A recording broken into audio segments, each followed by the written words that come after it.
I'm invincible. I'm paying money. The girl's happy. She's got no money. I got my rocks off. Oh, how good is this?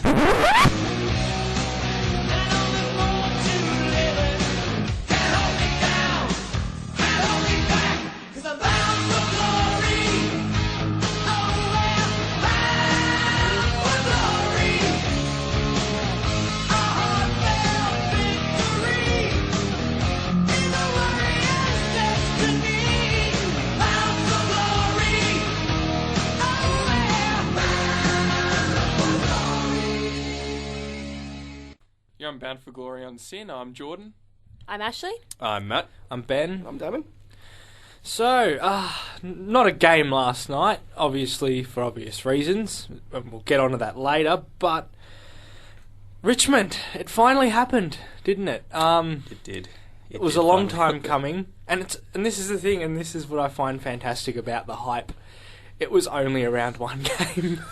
But it's so big in the context of the season. Like in the past, you know, in 2009, for example, with Ben Cousins coming in, I know Ben Cousins was never going to make the difference, but, you know, 2008, we came ninth. We were like, this is the year, finally, finals, and then we get smashed in round one, and it's just, you're gone for the whole year. It was good to see 80,000 there.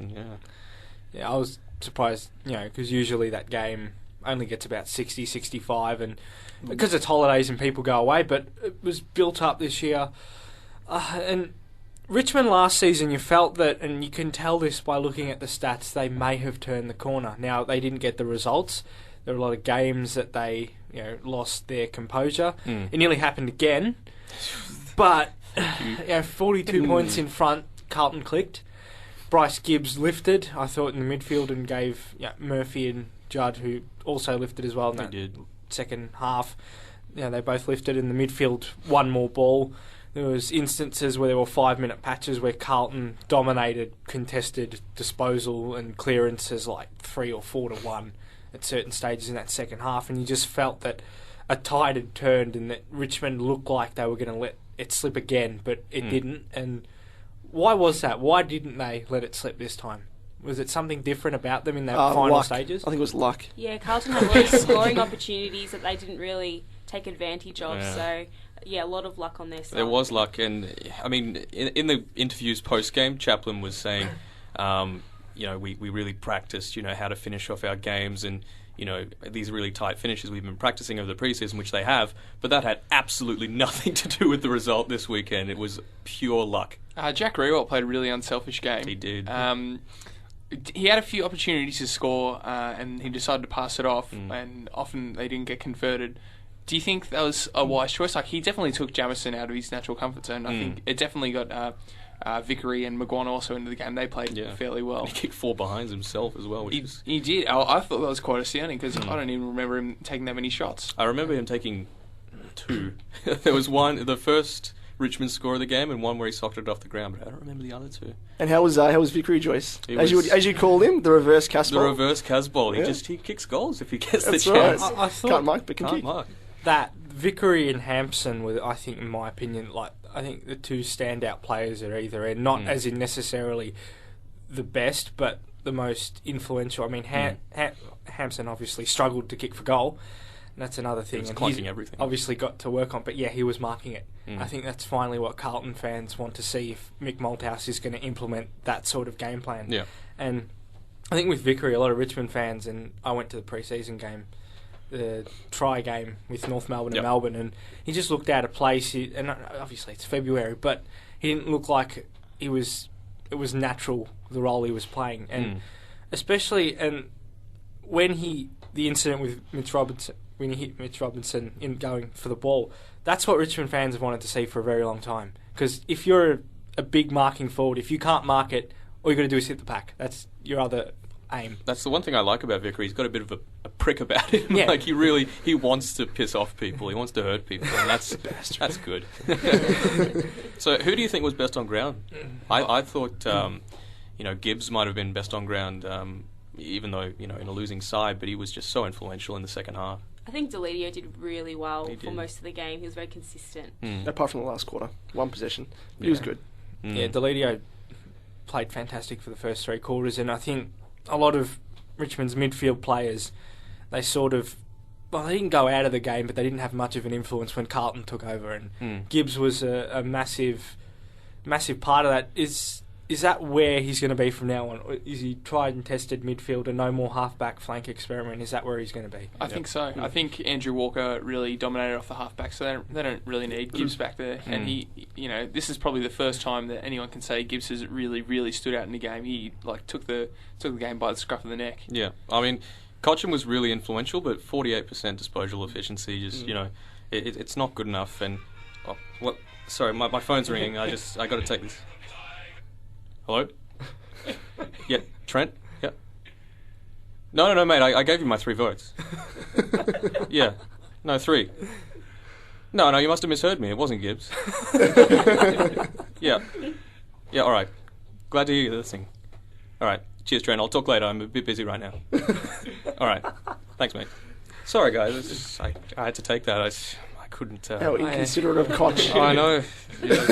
But good to hear you listening, Trent. That's a great job. I don't think I've ever seen Joyce more happy on a Saturday morning. Well, having said that, I haven't seen Joyce so nervous during the match. Yeah, I have not seen Joyce so white. I've seen that face of terror before. It's astounding. And again, I think someone said this. I can't see how someone can support Richmond without hard drugs. It's something that you need to force yourself through, and even as a neutral, I can't help but, and this is just completely off topic from the game, but watching Richmond, I can't help getting emotionally involved, and I don't go like when the Yaron was steaming into goal, and I'm thinking, no, it can't happen again, not again, no. I'm like, what am I doing? I don't even go for Richmond.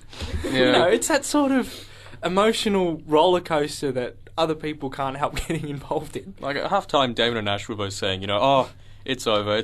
You've got this. I'm like, nope, it's not over. You haven't been a Richmond supporter your entire life. Yeah. It's like, my exact words to them were, if we're not up by 50 points with 5 minutes left, I'm nervous. And it's true. The one thing that I did take from the game, though, is that this definitely should have been the season opener. Yeah. It was just a fantastic game, fantastic contest. The crowd was in it. Everyone was excited.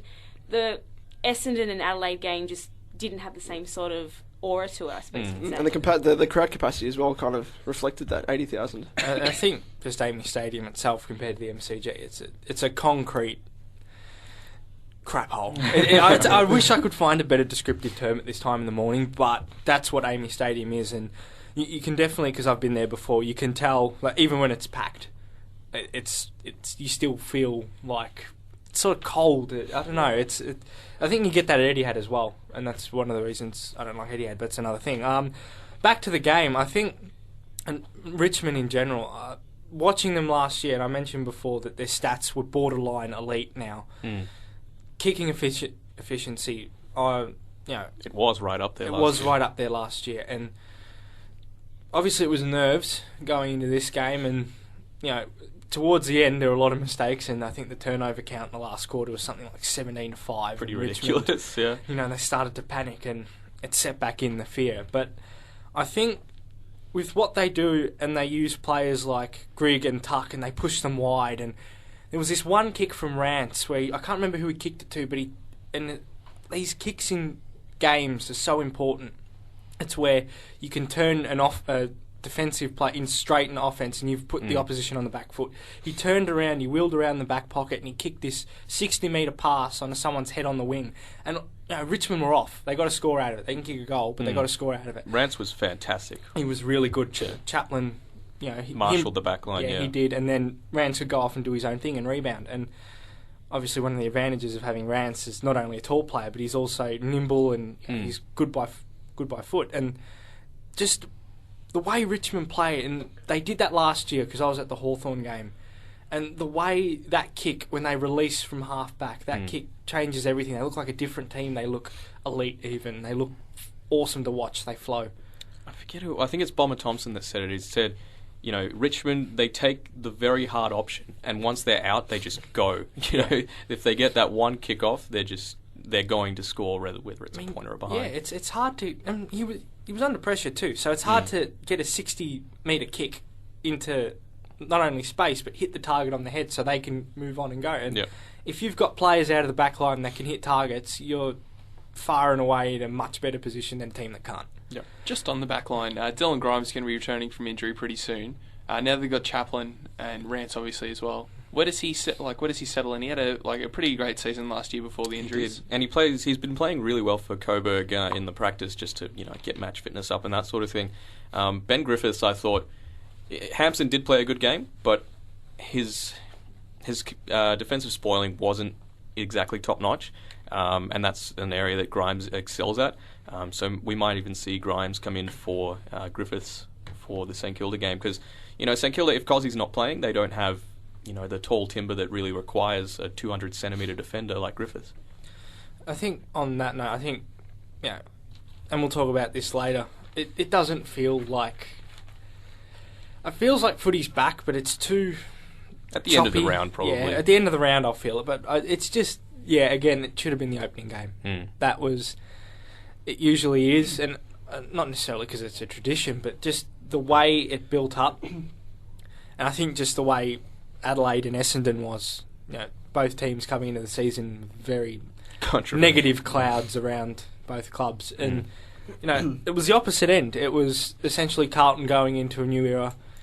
Last season is a forgettable one, the way that sacking was handled, and with Richmond, they let another chance slip. Now it's both teams looking to re-establish. I don't think Carlton were as bad as they were in patches. I think that they're just going to have to take on this learning phase, and I think Malthouse has still got what it takes. You could tell in his post-match interview that he was still confident, and the people around him seemed confident in what he wants to bring to the club. And I don't know, because I'm not a Carlton supporter. What do you feel? Is it he's the answer to our problems, or it's going to be a bunch of different factors that end up him taking the side back to the north end of the ladder? I think it's something they've got to work on. Just coming to the club, new coach, he has to find out where players are best suited, that sort of lingo. But I think it's going to take a little while for the entire list to get used to his style of play and what he actually wants to get from the list. But yeah, it's something they need to work on, I think. You can see in the match selection, some of the players that were selected, such as Joseph and Bootsma, they didn't really play much last year, so you can see that mix really trying to experiment and see how these players fit in and how they mesh with the game plan. So I think it's just a bit of a development sort of thing. It was kind of strange as well, Laidler not playing. Yeah. Bootsma playing ahead of Laidler. Yeah. I thought Bell might have been elated in as well with a wet sort of ball and the deck. But Mick's definitely sticking with his guns. I think, and also, there's a tough start for Carlton. We can't deny that. It's a very tough start. There's, I think, all top 8 sides. A lot of some from the top 6, and some of them away. And I just think that they don't necessarily need to win the games. They just need to stay competitive for a morale point of view, because you can't. And this is something that just can't happen at Carlton. They can't just say, okay, this is a learning phase. Okay, in the middle, towards a game, if they got 30, 40 points down now. 30, 40 points down, you're usually not going to win when you come back, but you can give it a real shake. They can't let themselves get behind, and they did really well to work themselves back into the game, because it really looked like Richmond were just going to run away with it. And that, I think, is credit to players like Bryce Gibbs, who have been questioned. When are you going to stand up? A lot of hype every pre-season, and he really stood up when it counted, and that's something that I think he should take on board and say, yeah, I can do this when I want to. Yeah. What exactly was the reason for Carlton getting so far behind? How come they couldn't stop the Tigers? They did a lot of they did a lot of just getting the ball and then booting it into 50 and then hoping that someone would mark it and then kick a goal. But it wasn't really working for them, that game plan. Another player that played really well was Jake Batchelor, playing that intercept marking role.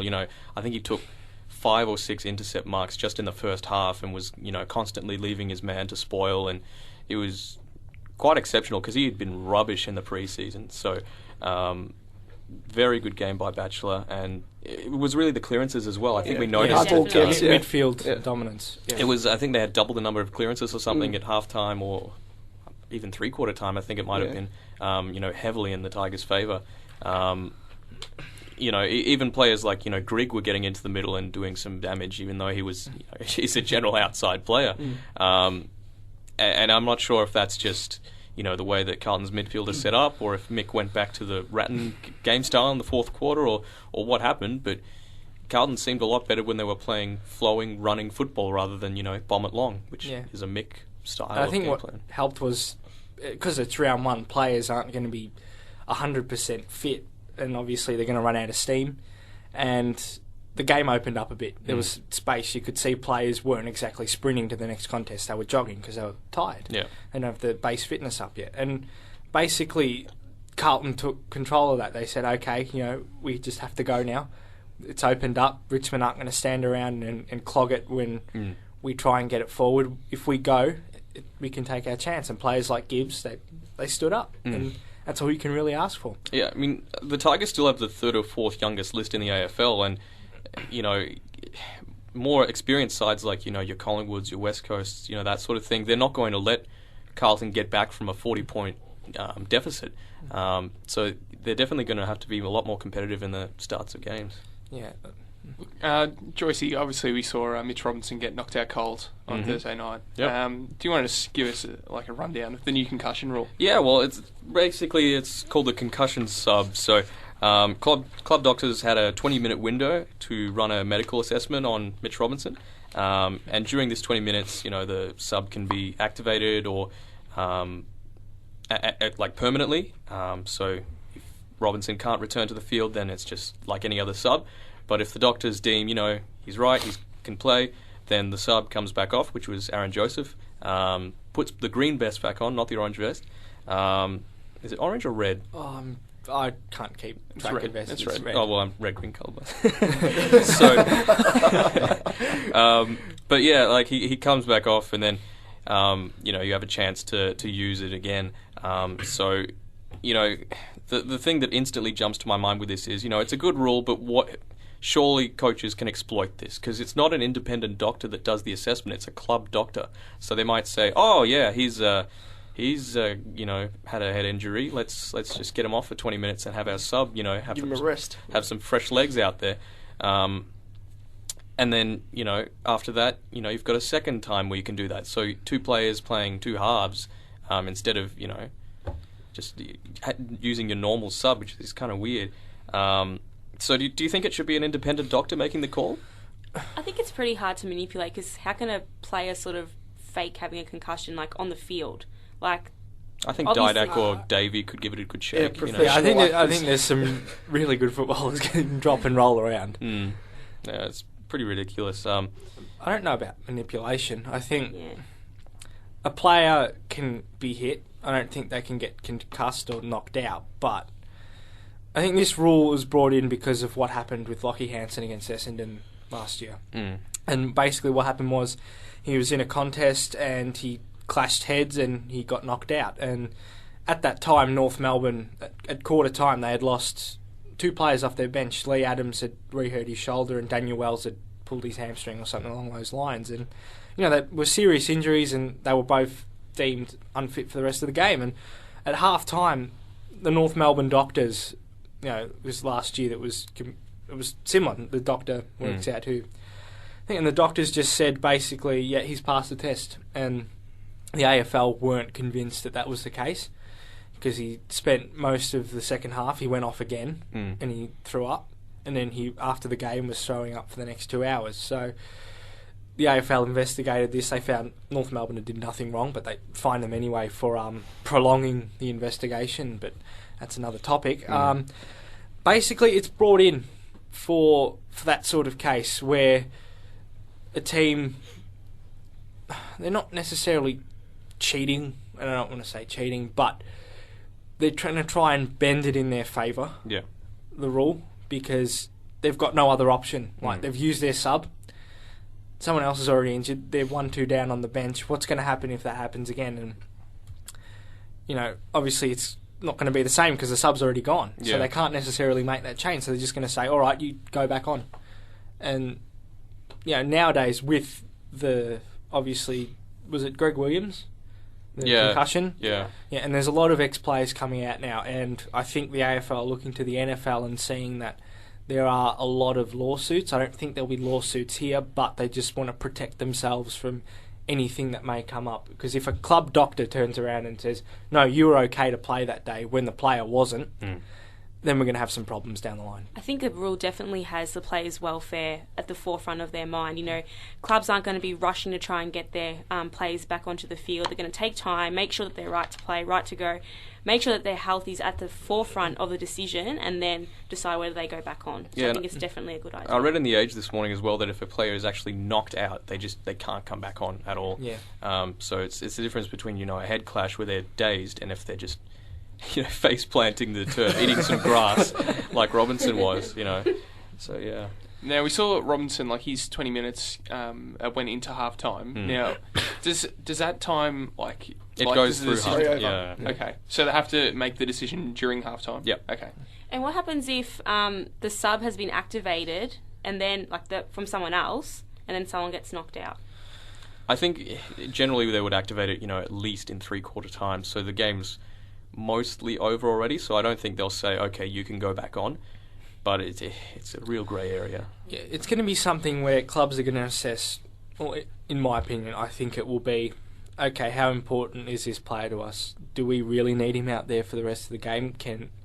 If he's an important player, would we rather, because they have to miss next week, don't they, if they get knocked out? I think so, yeah. With the new Concussion rules. So it's going to be, okay, do we bring him back on because he's going to miss next week and utilise him now, obviously in a diminished capacity, or do we just leave him alone and let him heal because the AFL will come knocking and independent doctors will come knocking and start? And that's obviously going to be the debate and conversation clubs are going to have when this happens again with this rule in, and the sub obviously is there.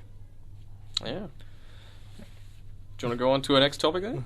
Yeah, so we're going to look at the proposal by federal MP Bob Katter. So Bob Katter came out during the week and basically said that one of his election promises would be to give AFL players tax cuts and tax breaks.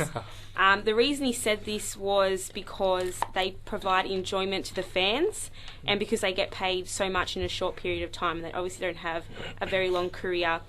He's aiming to cut it by about 15%. And he says that by doing this, the cuts will elongate the players' salaries for about 15 to 20 years. I don't know about you guys, but I just think this is absolute rubbish. Yeah, ridiculous. Just to put it lightly, you know, if you look at other careers and they earn, you know, $250,000 average, which is what the AFL players earn per season average. Do they get tax cuts? Do they? Yeah, doctors, lawyers. Do they get a break? No, they have to pay the tax exactly the same. And the reasons he gave were they provide, you know, enjoyment and that sort of thing. Well, doctors save your life. Yeah. You know? Exactly. So, where's their tax cut? Yeah, it doesn't really make sense to me. So I don't understand why footballers should get special consideration of careers like this. I think it shouldn't be so much the tax cuts where they get the special consideration, but I think the AFL has a duty of care because, you know, players' careers are quite short. You know, what's the average? 8 years, I think, or something like that. So I think the AFL Players Association needs to lobby for financial planning or something like that. So have like a dedicated financial person at the clubs. What the AFL Players Association are doing at the moment is that with all first-year players, they're made to do a TAFE course in, I'm pretty sure it's like just general life skills sort of stuff, so financial planning, first aid, that sort of thing. So they do have these skills, but then they can also go on and get funded by the AFLPA, I believe, or the AFL, to do courses so they can go to uni or they can go do a TAFE degree in something. So they do have an alternative career plan for the future. So the AFLPA are starting to sort of introduce this sort of stuff to thinking about the future and thinking ahead, which is definitely good. Yeah. Katter, yeah. Fringe economic politics. Yeah. Sort of policy this is I wouldn't, considering the response it got from the other political parties, the comments from Bill Shorten and then Tony Abbott, this won't happen. This is, for this to happen, it would take not only the AFL to put it, and the AFLPA, because when the AFLPA Matt Finnis commented on it during the week, he said, we don't know what the circumstances or the total policy is as a whole. We're going to have to sit down with Bob and talk about it. I don't think there's any chance they're going to turn around and go, yes, we want this. Considering the current climate, considering the current scandals that went on in this off-season, this is not the time to be asking for tax breaks. This would be ridiculously unpopular. The fact is that there was a whole, with Collingwood and Dane Swan, there's this whole seeming of the footballer who can go out and do what he wants. You've got Kurt Tippett, who pocketed a lot of money from an illegal transaction. And, well, in AFL terms, illegal, not necessarily the law illegal, but it's something that has to... If they're going to...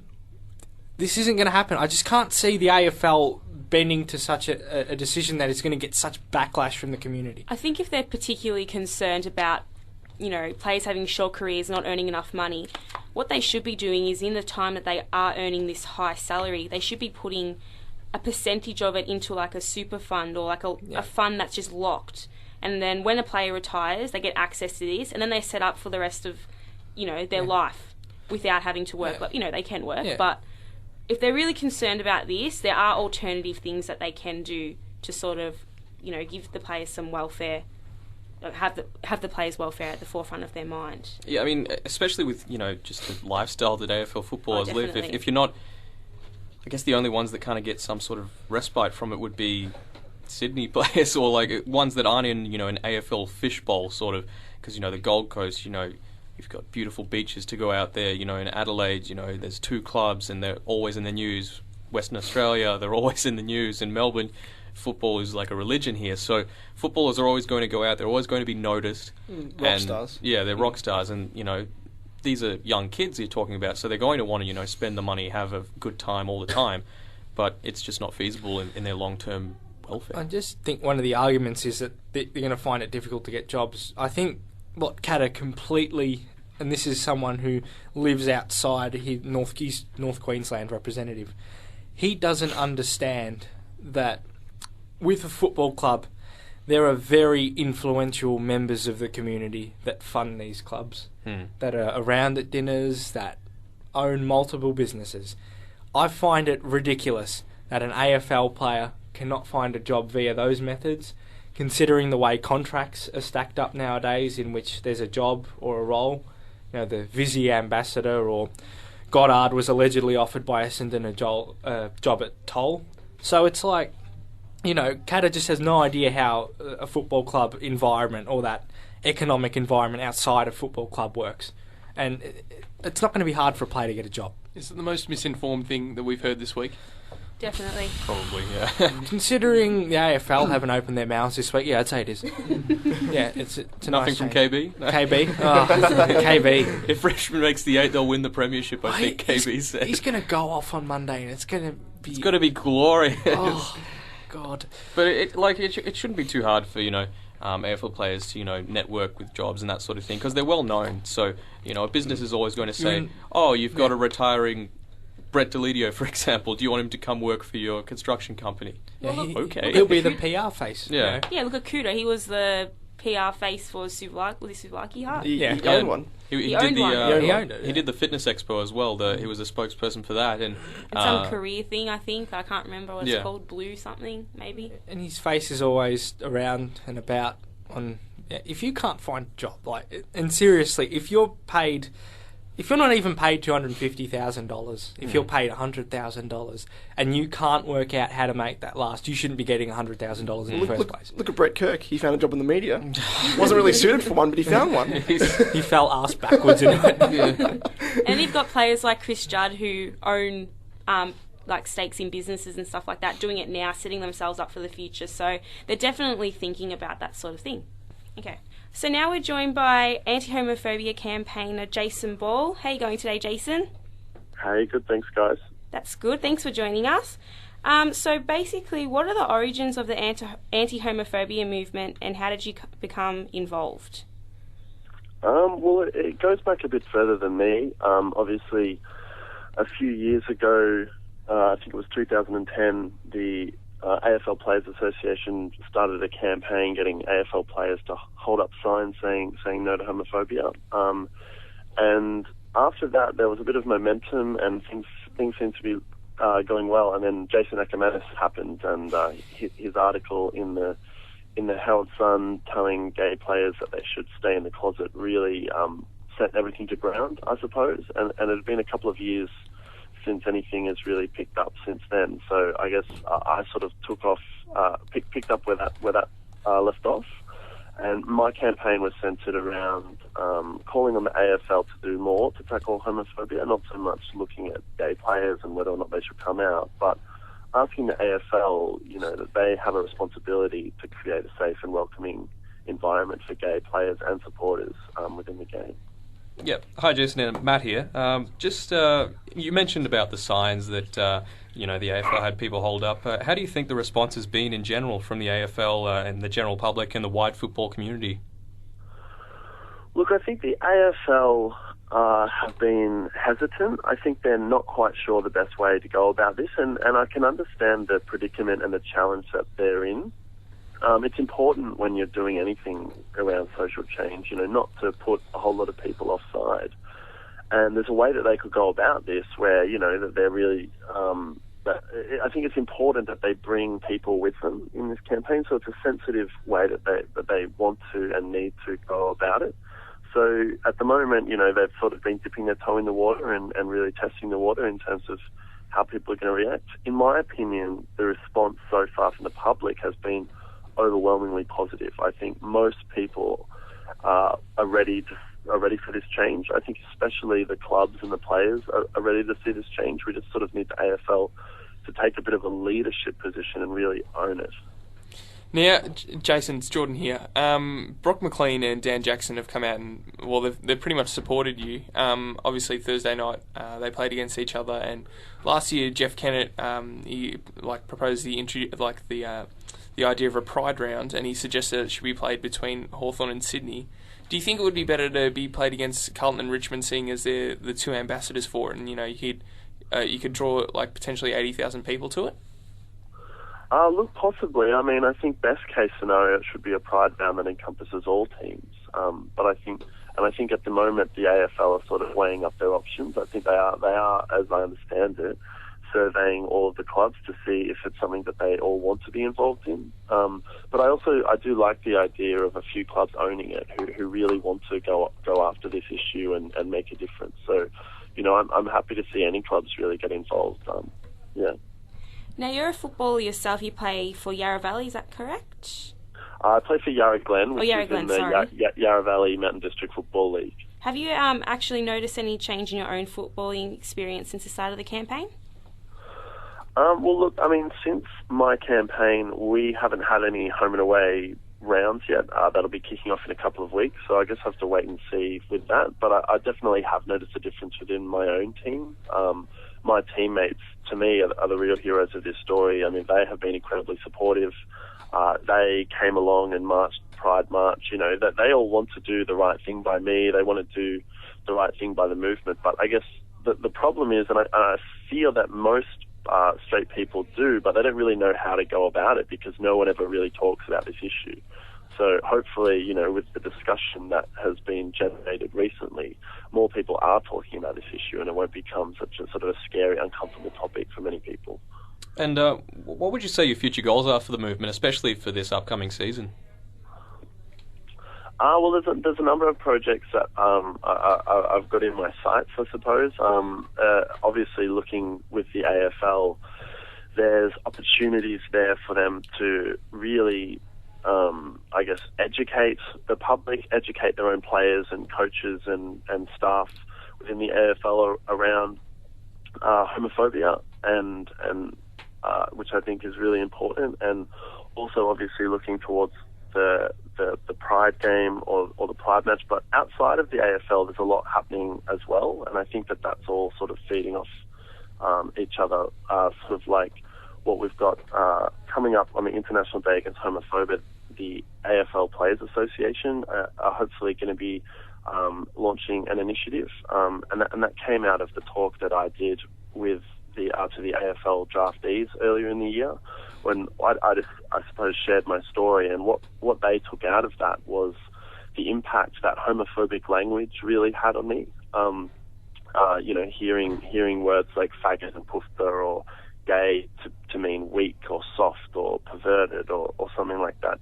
That made me terrified of them finding out that I was gay. And but deep down, they weren't homophobic people. It was just they were just blind to what they were saying. And so, hopefully, what I understand, the AFL Players Association are going to get on board with sort of a campaign to raise awareness about that particular issue, with a number of AFL players getting on board to help spread the message of I guess, respect, which I think will be really positive, which I'm looking forward to.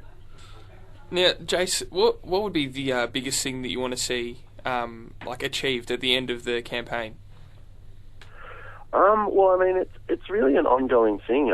It's sort of hard to pinpoint an endpoint to this. I mean, I think there's a number of symbolic things I can see where I'll feel like we really have seen a change. If an AFL player was comfortable enough to come out, I think that is where we would be at a position where, we've had a real change over the last 6 months or a year.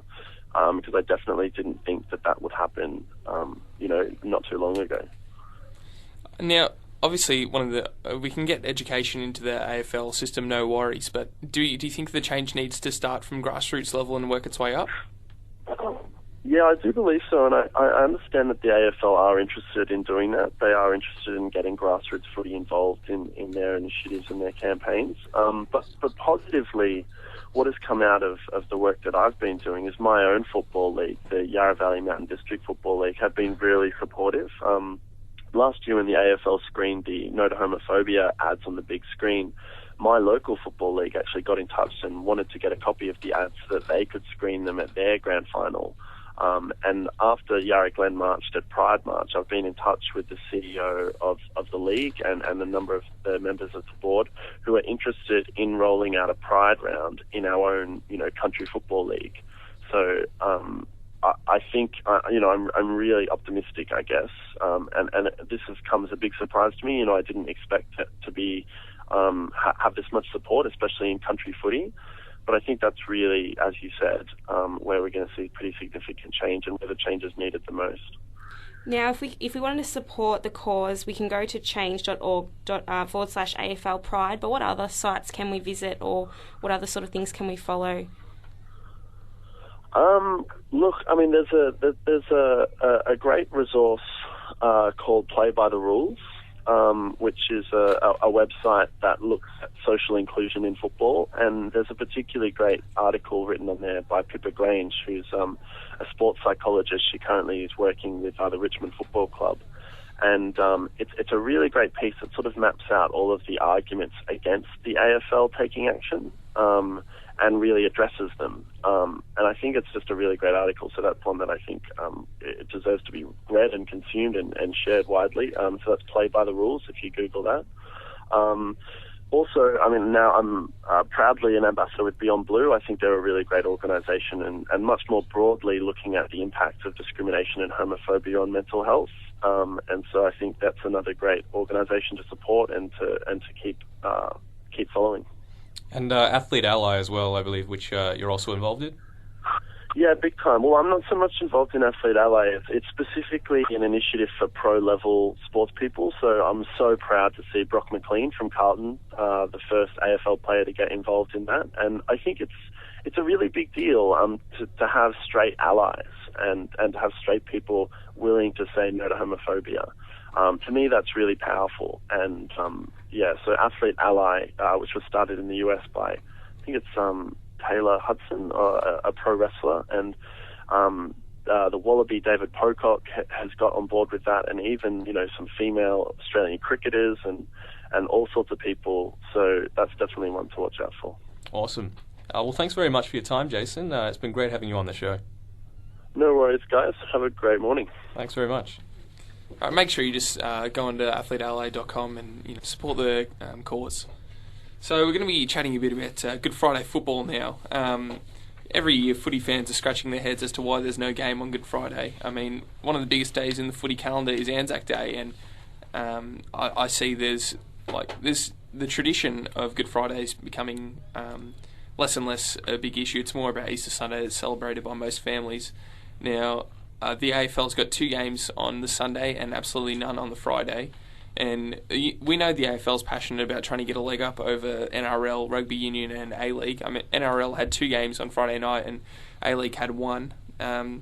So, obviously, the AFL's trying to get a leg up, but they're just giving the other 2 codes, in particular, a free shot. Why do you think that this is happening? Why won't Demetrio just change and get the AFL back into it? I think it's the ingrained religious, the way organisations, I think, approach religious holidays, especially, a large religion such as Catholicism and Christianity. And I just think that's just the way they approach it, that they just see it as, that's a day that we can't do it. Does anyone else think that that's the way it is? Or? Well, especially if you're having someone in charge like Demetrio, who's, a devout follower of that sort of, belief. You're not going to have someone change their own beliefs just to accommodate a lot of people. I mean, we've seen that, be the general way it goes in the AFL for a long time. What the fans want isn't always what the AFL will do. Yep. I mean, coming from a different perspective, what do you think, Ash? Yeah, look, I'm actually a Catholic. I'm not an overly religious Catholic, but I still don't think that football should be played on Good Friday, and that's not because of religious reasons. That's just, I think, there should be a day that's just left untouched by football. Just leave it. Everyone sort of just sits back, relaxes on the day. The Good Friday appeal also runs on this day, and that's a massive thing in Victoria, and I think it may actually impact and take a bit away from it. I was at the Good Friday appeal day yesterday at Etihad, and it was just a fantastic day, family day. And if football was on, I doubt it would take a little bit away from it, I think. So. But what if you had a Good Friday night match, for example? Well, it doesn't have to go into the Good Friday appeal, and we've got 6 months without football. I'm ready. Take me now. Certainly, I think the profits could go to the Good Friday appeal. I think that'd be a fantastic cause. I've gone the complete radical angle. I think from my own Catholic upbringing, one that I don't necessarily follow now, I think Easter Sunday is the most important day where a lot of people do go to church. I think there's more people that end up going to church on Easter Sunday. I think it's wrong that they play football on Easter Sunday purely because a lot of people do family things on that day, and just to be like, I have to go to the footy now, I don't know. I'd put 1 on Thursday, I'd put 3 games on Friday, and I'd put the rest on Saturday. I think that's the way. I think you're right. No, and Easter Monday, there's Easter Monday as well. I think you're right that it will take away the significance of the charity event, but I think the AFL are well within power to accommodate it. If you've got a night game, it won't affect the charity appeal at all. And you can have games. People rattling tins, getting more money. The clubs can say, 25% of our profits will go to the Good Friday appeal. I'm sure they would even have a kick that in. Big game between 2 big clubs and say, we'll just give you all. Yeah. Well, what's happening is on Sunday they've got North and Collingwood at Etihad on a twilight game. There's going to be hardly anyone there. Obviously, a Sunday afternoon game doesn't draw that much twilight already. Obviously, no one's going to go because of Easter as well. And the second game, the earlier game is Port vs D's at the G. There's going to be probably about 20,000 people there max, and it's going to look lucky. It will look absolutely horrible in a 100,000 stadium. And neither Port nor the D's have a single Friday night game all year, and I think that could have been their big chance. I'd rather see a big game played on the Friday. Surely, I think North and Collingwood would be much better suited to the Friday night. I think, I just Easter Sunday. You see that a lot of Easter Sunday games where a lot of families. Because you're up early, and families that do participate in religious ceremonies, and it's as if, now we've got to go to a football game, and they don't want to do that. They want to spend, company with their family. I just think football on Easter Sunday, it especially reflects the general opinion in the crowds, and they're always diminished compared to what it would be on a regular Sunday. Well, having said that, football is religion. It is. In this state, yeah, it is. And especially, like, there are a lot of clubs that say, where's our blockbuster matches? You've got Anzac Day for Collingwood and Essendon, and now St Kilda and Sydney are even having theirs over in New Zealand. For example, North, they don't have a blockbuster, do they? Other than the Eureka game against Richmond, I think they've got. Which has even been scrapped from what I remember. So why not have, like, Bulldogs North or something like that, and have that be the Good Friday game? Yeah, it comes back straight to the equalisation debate, which is just going to completely overwhelm everything this year. That clubs that are in a position to have a game in which they can not necessarily make takings from, because it would be instead of like the takings from a regular blockbuster game, but even the AFL could throw in the amount they donate to the Children's Hospital or something along those lines. But it's just exposure. Like, it's the big game. No one else is going to be watching anything else. We'll go into all centres on an eve where NRL and the A-League now have taken advantage of ratings. Was something like, I was reading before, 120,000 for the Wanderers Newcastle game last night, and that's insane. That's a massive market that the AFL have just stepped back from. And considering the rise of football in this round ball in this country, I think that and the success that Western Sydney have had compared to GWS, that's not a free hit you want to be giving the other code. Yeah, I think we've felt it more this season as well because of the really split round it's been. You've had the 2 games last weekend, and then you had the game on Thursday, and then you had a break, and then you're going to have the rest of the games. So I think that sort of just made it a little bit worse, the feeling, in my opinion. Yeah. Well, when do people generally do stuff on the Easter Sunday? It's more a morning thing, right? I think Sunday day thing. Yeah, Sunday lunch as well. Lunch and morning. Yeah, so like you go to church in the morning and then lunch and then you sleep off the lunch in the afternoon. It's a long day for people. Like, you're up at 7, 8 and you go to church. Back when I was a practicing Catholic, but yeah, it's an all day thing. And people just by the midway they go, I'm not going to go to the football now. Yeah, like I can see the good idea behind. In my perfect world, it would be a Good Friday night game, and then maybe an Easter Sunday night game, because you've done all the family stuff, and you've got Easter Monday the next day, so you don't have to worry about going to work. It's a public holiday.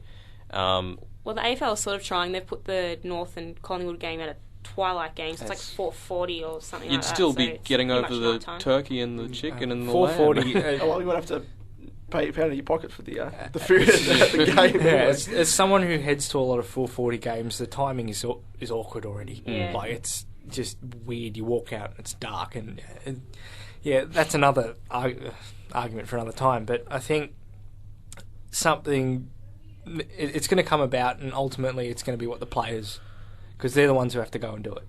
Well, what happens if a player is, very religious? I actually have a case study for this. Andrew Swallow actually came out during the week and said, no, I don't want a Good Friday game because I'm a opposite practicing of what Christian. Brayshaw said. Brayshaw said, I'm all for it. There's actually, in fact, I think there's pressure on him from the club to say, come on, we can get a big exposure here. That's maybe a little flashpoint. It's a contentious point, yeah. Yes. Speaking of games. Oh my God, we've got more than one game of football on. This is fantastic. I've been waiting for this. Saturday afternoon at Etihad Stadium, the Western Bulldogs take on the Brisbane Lions. Brisbane Lions, the winners of the NAB Cup, looking to push for the 8 this season. They're going to be there in that logjam. The Western Bulldogs rebuilding. It's going to be short-term, very painful. And today, if they need to get off to the best possible start. Dale Morris is back for his first game since August 2011, which is good for him. It's good to see him back out on the field rather than... No Boyd, though. No Boyd. Big deal. 2-3 weeks. That's a massive deal. Their only player. Griffin and Morris and maybe Liam Jones. I like Liam Jones this year, but that's it.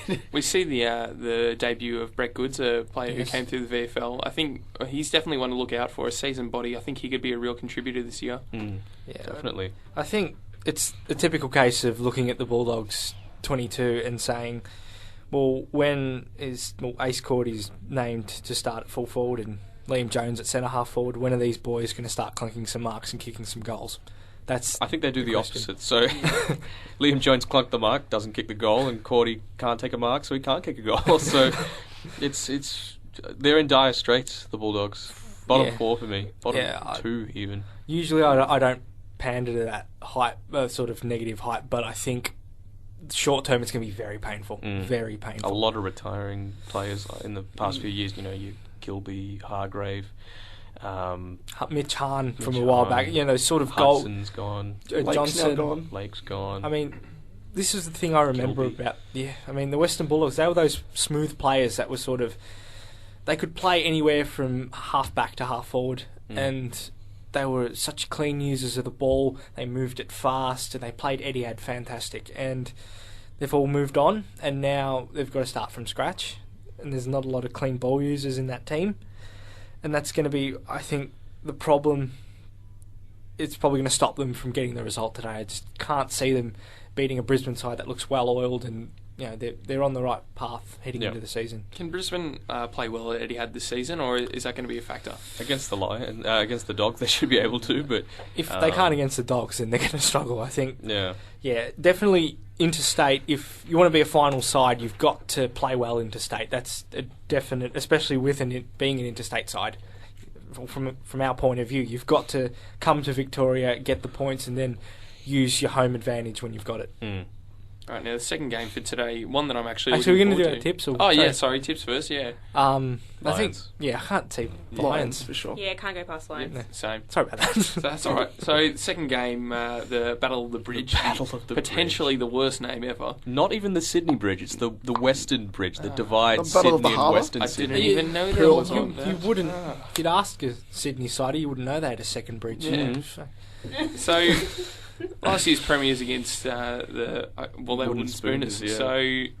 So, look, obviously looks to be a one-sided game, but somehow I'm almost looking forward to this a little bit more. No. Sydney are going to grind them into the dirt. Even though Sydney are probably going to, pound them, they're going to lose by a really large margin. I think it'll be interesting to see how GWS sort of come along in over the pre-season and see, some of their young players stepping up and, They did recruit a few players as well. Yeah, so- Stephen Gillum, did Yeah, they? there was a few. Gillum. There's Yep. from Hawthorn. First games today for Lockie Whitfield, who's I don't know how accurate team sheets are on a Thursday night, but on Lewis Jetta on a wing. That'll be very interesting to see how. Baptism of fire there. Yeah, he's got to be quick off the mark. I think Whitfield will cover him all day, but he might not be quick enough on burst. Now, interesting stat here: Toby Green collected 58 possessions in the 2 outings against the Swans last season. So good. He is fantastic. Although obviously losing Jack Homsch to Port, do GWS have a genuine tagger? Well, Palmer? from what I've Palmer's just, an emergency. He's emergency. from what I've just been told, apparently Whitfield will be playing a negating role Ooh. on Jeddah. So I got find the it tank. strange that you've just got he's got the tank for it, but I just find it strange that someone with such fantastic offensive capabilities will be put into a negative role. I suppose they know that they're obviously not going to make finals this year. Yeah. Maybe it's just a learning season. Yeah. Like, this is how you need to play your role, and Well- just make him follow Lewis Jetta, one of the best wingers in the game. he's going to have a very long afternoon Yeah. if that's the case. So yeah, Sydney. Can Sydney. Yeah, Sydney as Yeah. well. Sydney. tonight up at Metricon, I think this will be a danger. This is a very big danger game. Game of the day. There are 2 danger games this weekend to come. This is one of them. I don't think, especially after Carlton's disaster last year, and I think Geelong had a near miss up at Metricon last year. It's no longer you go up there for a couple of days early. You Bit of a go holiday. go in the surf. Go to Wet and Wild. Exactly. It's no longer the go now. You have to treat it like every other game. They've worked on their physical aspects of Gold Coast over the pre-season. The reports out of them is basically, our players, they will now be able to compete at least physically. Maybe not tactically, maybe not, skill-wise yet, but physically we can compete as footballers now. I think that St Kilda will win, but I think it will be a very, very close game. I don't know. I just can't see the Saints getting a real blowout over on this game. I don't know. I just think that the Suns have developed well. So Yeah, they'll improve. yeah. I think Metricon is going to become a graveyard of teams that think they can walk over. I think I think the Suns are going to win this. I seriously think that St Kilda, it'll take a while for that mindset to erode where they've recruited, I think the Gold Coast have recruited Broughton, who will bring a lot to their backline, which has been under pressure and they struggle to get it out of there. I think when you've got someone like Broughton who can do that, you can even play a negating role on a player like Malera or Milne or something, I think they'll do it tonight. I think David Swallow's ready for his breakout season. Harley Burnell is ready. Harley for his Burnell breakout. is just explode. His excitement machine. I think if they shut down Rewalt, they have a very good chance. Yeah. Because although Bock's not playing, so that's a big. That's deal. a big thing. That'll obviously go to Thompson. It's listed as Thompson, or I think even Warnock, maybe. So yeah, it's with the only other player, with the only other key forward in that St Kilda side being Bo Meister. I can't see. I don't think Cozzy's playing. No, he's not. Because he played in the VFL yesterday. So yeah, it's probably a good thing that he's not playing there. To be honest. So yeah, it's really only Rewalt that he kicked 7 against them last time, but I think he's kicked 11 or something in the past 2. Pretty good. He dragged them over the line the last couple of times he's played them. So I'm tipping Gold Coast. I think there's going to be upset tonight. I hope there's an upset. No, I'm also going Gold Coast. I don't know. It's something about the Saints this season. I feel weary about tipping them. I'm going to go to Saints, like I said, by a small margin, but I think Gary Ablett is going to have an absolute ripper game. Last season, in the 92-point loss, he got 34 possessions, so that was in a loss. So I don't know what's going to happen when they come a bit closer tonight, hopefully. So this is daily at the office, that one. for Gaza. Saints for me, but I hope the Gold Coast win. Yeah, I've gone the Saints as well, but considering I've got 0 tips so far, Gold Coast will probably win. You're on 0? Yes. So, early game on Sunday, D's Port at MCG. This is a second danger zone. This is danger zone, all right. I tell you what, Port Adelaide are going to win this tomorrow, and Melbourne fans have, God bless them, they've already prepared themselves. They've already plugged in the toaster, ready to stick the fork in if it all goes wrong. Now, I can't wait to see Gary Lyon's sulking face on Footy Classified. No, you don't like seeing that. I mean, no, I think they've prepared themselves because they know that there's 7 or 8 debutants, and this is a new record for the first time since something like 1922 for debutants in round 1, and a lot of new players, a lot of new faces, and from what I gathered from the NAB Cup, they haven't quite clicked yet. Except our man Jimmy Tumpers. Jimmy Tumpers, the Tumperator. He's a jet, Greek that dip. kid. Tumpers. In fairness, all the debutants are pretty solid bodies. I think Tumpers is probably the smallest one. They got Pedersen playing, Roden, Burns, Jack Viney as well. So I don't know. I honestly think that Port is a better side, and I think I don't know. I can still see the D's winning this. I think Jack Watts is going to have a big influence this season. It's finally going to be his year. He's been playing very well across half-back, so yeah, I don't know. Has he been named at centre-half back, or is it the flank? He's been named on a flank. Yeah. But yeah, he'll drift across that centre-half back and take that as Jake Batchelor did. Jake Batchelor did for Richmond on Thursday night. I think, just for me, looking at that sheet, Salah at centre-half forward. That's just yuck. Yeah. I remember people yelling out, how could you take Jack Rewalt ahead of James Seller? Seller's going to be a gun. Now who's laughing? personal vendettas aside. Finally you got one, Joyce. I know. Totally so long. slip through. Since 2006 they've been alright. Yeah. Before that, though, garbage.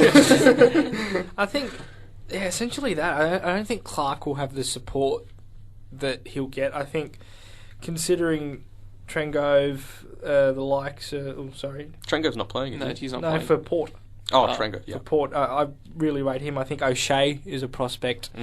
He's very solid. He can play it. And if they can find someone to play off Salah, because Salah's not fast defensively, if you can find someone to play off him, Melbourne will be chasing tail. And they've got Homsch now as well. Yeah, Homsch as well. He's a very good prospect as well. I think Port are going to win this. Yep. I also think Port, yeah. I think Melbourne will win. I think they're just turning a corner this year. So anyway, that's what I think. I'd say Melbourne, just based purely on the fact that they're playing at home. That's it. Yeah, if any factor is going to bring them over the line, it's that. Out at Etihad Stadium, the twilight game, North Melbourne versus Collingwood. It was a very interesting fixture last year where Collingwood got the jump on North and North managed to reel them in, which is something that they've struggled to do in the last couple of years. And it seems North Melbourne are at that stage where they're not ready to break out, but there are signs emerging that they're on the improve and they're on the up, and that midfield is starting to arrest blowouts and starting to inflict damage of their own. don't know how Collingwood will go on Etihad. They're not really used to playing there. They love their MCG, so we'll see. It'll be interesting to see how their game plan works on Etihad turf. But I think that North Melbourne are definitely showing signs of improvement and signs of being up there this year, so it'll be an interesting game. North will go with the triple tower threat, Tarrant, Hansen and Petrie.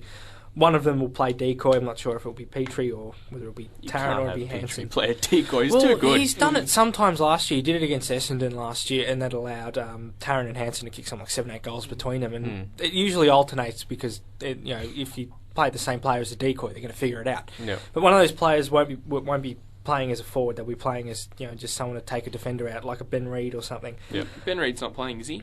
He's named here. Oh, that's interesting. That's interesting because I heard the same and I wasn't sure, but I've looked down at the team sheet and it says he's playing. Yeah, so there's a lot of conjecture whether Jack Frost would get a game, and he's an emergency. Yeah, he is. So I don't know. There could be a late change. I think back Ben Reid in, but put Petrie on Ben Reid. Try just towel him up. Yeah, I just think Collingwood in the midfield will be just too good. Swan, Pendlebury, Beams against Zeeble, Bastanak and Swallow. Zeeble and Bastanak, they'll come along. They haven't got the games yet, but you just can't go past Collingwood. Zeeble to get suspended. Yeah, he won't last 5 minutes with this sliding rule. No. And Collingwood have named Sam Dwyer as well on the bench. One of the new rookies that they picked up this season. 26 years of age. Yeah. Mature body. He's one of the most impressive players I've ever seen at VFL level, and I think he'll slot straight in, and I think he'll play very well. So for me, I'm actually going North just purely because it's Twilight Etihad. They just play very well there. Yeah, Collingwood's not used to the time slot or that's or the ground. Nope. I'm going for the Pies though. Can't go past them. You're going to go for the Pies. Yeah, Pies. Yeah, Easter Who Monday. are you going for, Ben? I picked Collingwood. Okay. I just think their midfield's too good. Yeah, just slip that in there. Yeah, I did. No. Hawthorn Geelong. Blockbuster. On Monday. That's as usual. You look at the fixture and you see when these two play and you wait for it because you're always going to get a good game. It's a 3 p.m. start, which I'm a little concerned about because I'll probably end up missing the last quarter, but that's another story.